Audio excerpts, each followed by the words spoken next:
Hello বন্ধুরা, কেমন আছো? আশা করছি তোমরা সবাই ভালো আছো, আমিও ভালো আছি। আজ তোমাদেরকে দুধ থেকে খুবই সহজে পনির বানানো আমি দেখিয়ে দেব। লাইক, কমেন্ট, শেয়ার করে দিও, অবশ্যই সাবস্ক্রাইব করে পাশে থেকো আর সম্পূর্ণ ভিডিওটা দেখো। চলো বানিয়ে দেখাই। ফুল ফ্যাট দুধ 1 লিটার নিয়ে নিচ্ছে আমি। একবার বয়েল আসা পর্যন্ত জাল করে নেব।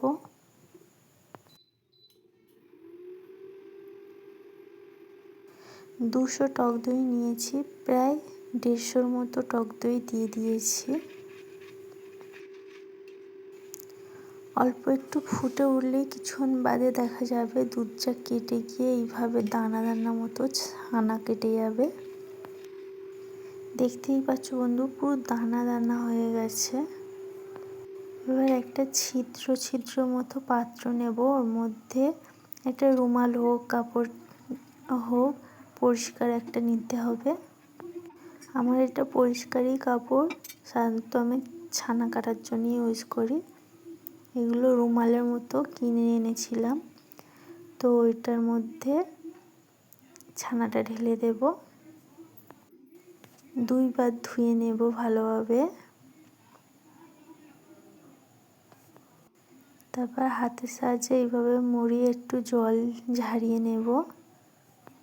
এইভাবে সেট করে একটা ভারী জিনিস ওর মধ্যে চাপিয়ে রাখলেই হবে। প্রায় আধা ঘন্টা ওয়েট করলেই হবে। তারপরে রুমালটা খুলে দেখলেই দেখবে পনির পুরো রেডি। খুবই সফট ও নরম হবে। বাজারের পনিরের কথা ভুলেই যাবে, এত সুন্দর পনিরের টেস্ট ও ভালো হবে। বাড়িতে অবশ্যই একবার এইভাবে পনির বানিয়ে দেখো। আর কেমন লাগলো ভিডিওটা অবশ্যই কমেন্টে জানিও। লাইক, কমেন্ট, শেয়ার করে দিও, অবশ্যই সাবস্ক্রাইব করে পাশে থেকো।